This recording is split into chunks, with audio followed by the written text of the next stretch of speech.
Next topic है जी हमारा measurement variation. अब हमने पीछे सारा केस इस चीज़ पे बिल्ड किया कि हम डेटा इकट्ठा करेंगे, उस डेटा को प्लॉट करेंगे कंट्रोल चार्ट्स पे और उसको एनालाइज करेंगे। लेकिन फर्ज करें आप जो डेटा इकट्ठा कर रहे हैं वो किसी टूल के थ्रू कर रहे होंगे।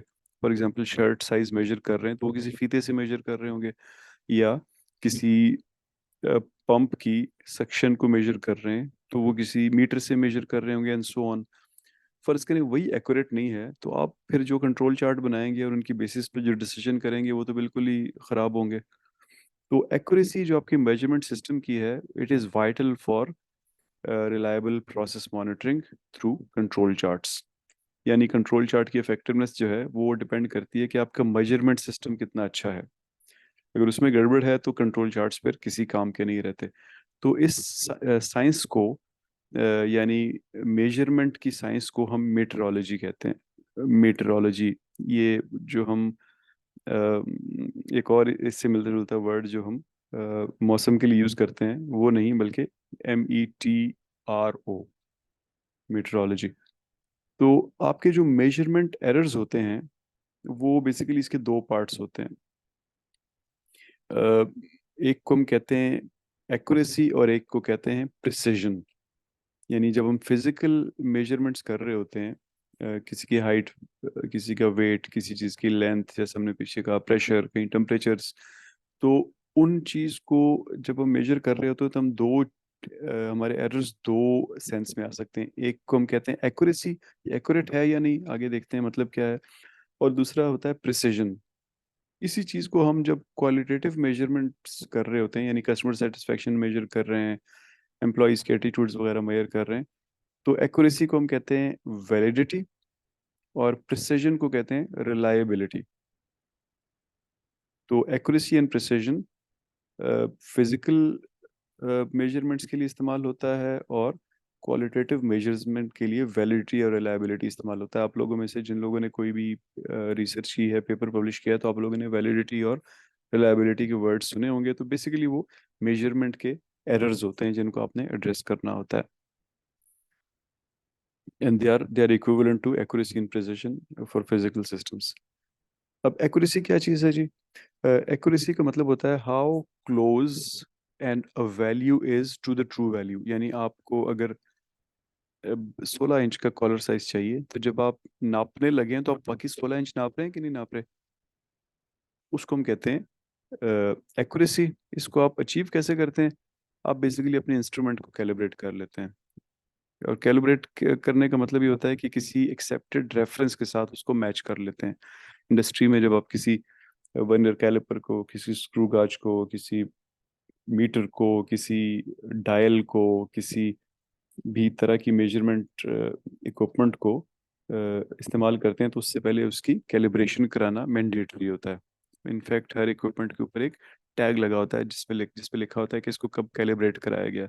उसका मकसद ये होता है कि मेजरमेंट कैलिब्रेशन के बगैर एक यूजलेस एक्टिविटी होती है, बल्कि नुकसानदेह एक्टिविटी होती है, क्योंकि उसके बेसिस पे फिर आप गलत डिसीजन करना शुरू कर देते हैं। अब एक्यूरेसी को हमने देख लिया कि ये एक वैल्यू को ट्रू वैल्यू से कंपेयर करता है, यानी ऑब्जर्व्ड वैल्यू को ट्रू वैल्यू से। प्रिसिजन क्या होता है? प्रिसिजन ये होता है कि वैल्यूज एक दूसरे से कितने करीब हैं।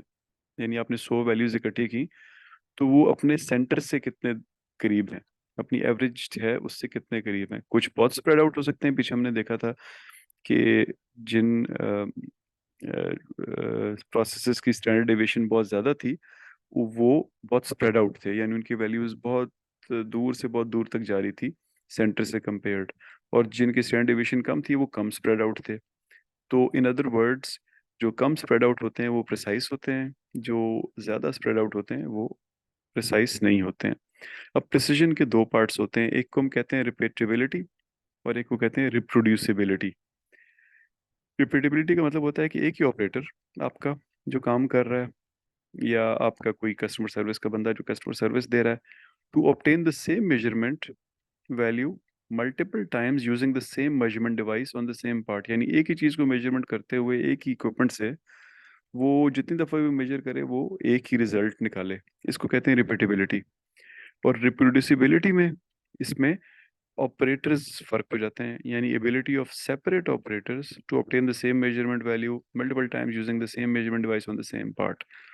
तो एक ऑपरेटर एक ही चीज इस्तेमाल करते हुए एक पार्ट को मेजर करे, इंस्ट्रूमेंट इस्तेमाल करते हुए, और बार बार करे और एक ही वैल्यू आए, तो उसको कहते हैं ये रिपीटेबिलिटी अच्छी है इस प्रोसेस की। और दो मुख्तलिफ वर्कर्स या ऑपरेटर्स काम करते हुए एक ही इक्विपमेंट को इस्तेमाल करते हुए एक ही पार्ट को मेजर करें, बार बार मेजर करें और एक ही वैल्यू आए, तो उसको हम कहते हैं इसकी रिप्रोड्यूसिबिलिटी अच्छी है। तो प्रिसिजन कैसे अचीव की जाती है? प्रिसिजन गेज RNR स्टडीज करके अचीव की जाती है। यानी आपकी जो मेजरमेंट डिवाइस है, गेज या गॉज, वो उसकी आपने रिपीटेबिलिटी सर्टेन करनी है। कैसे करनी है? एक ही बंदे से कहें बार बार एक पर्टिकुलर उसी गाज को इस्तेमाल करते हुए एक पर्टिकुलर चीज को मेजर करें, अगर वो एक ही रिजल्ट आ रहा है इसका मतलब अच्छी रिपीटेबिलिटी है।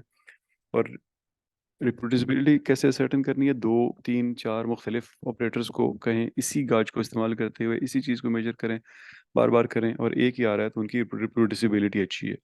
तो इन दोनों स्टडीज को हम कहते हैं गाज या गेज RNR स्टडीज।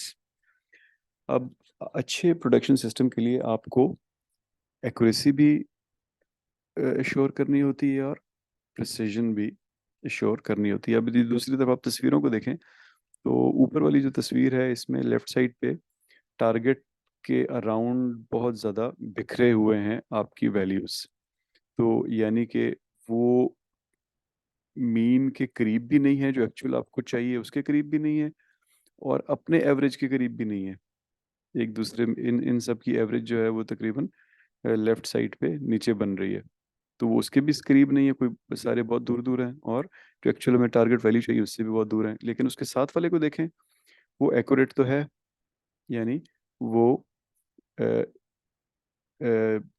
सेंटर के तो बहुत करीब है जो हमें टारगेट चाहिए, लेकिन एक दूसरे के करीब नहीं है। इन अदर वर्ड्स एक्यूरेट तो हैं लेकिन प्रिसाइज नहीं है। अब नीचे देखें आप, तो जो पहले वाली तस्वीर है लेफ्ट साइड वाली, वो प्रिसाइज तो है, यानी एक दूसरे के वो बहुत करीब हैं। इनकी एवरेज निकालें तो सब वैल्यूज उस एवरेज के बहुत करीब हैं। इन अदर वर्ड्स उनकी स्टैंडर्ड डेविएशन बहुत कम है। लेकिन जो हमें टारगेट वैल्यू चाहिए उससे ये बहुत दूर सारे के सारे हैं। इसका मतलब है वो एक्यूरेट नहीं है लेकिन प्रिसाइज हैं।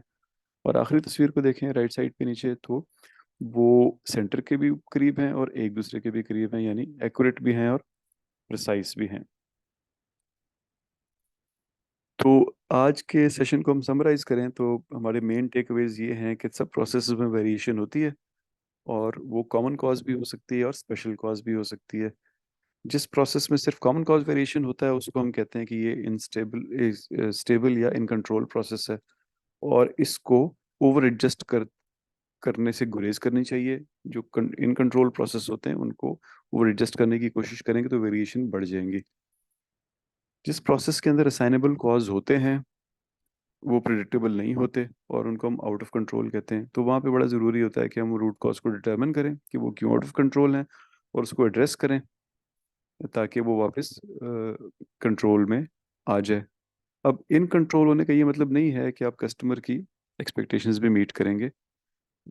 उसको समझने के लिए आपको प्रोसेस की कैपेबिलिटी जांचनी है। कैपेबिलिटी जो है उसका मतलब ये होता है कि आप कस्टमर की रिक्वायरमेंट्स पूरी कर रहे हैं कि नहीं। इन कंट्रोल तो आपने होना ही होना है।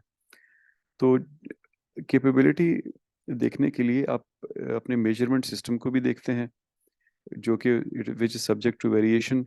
अब वेरिएशंस जो हैं आपकी वो अ, आ सकती हैं मुख्तलिफ मेजरमेंट डिवाइसेस की वजह से। फिजिकल मेजरमेंट्स जो होती हैं उनमें एक्यूरेसी और प्रिसिजन को देखना होता है, और क्वालिटेटिव में वैलिडिटी एंड रिलायबिलिटी को। और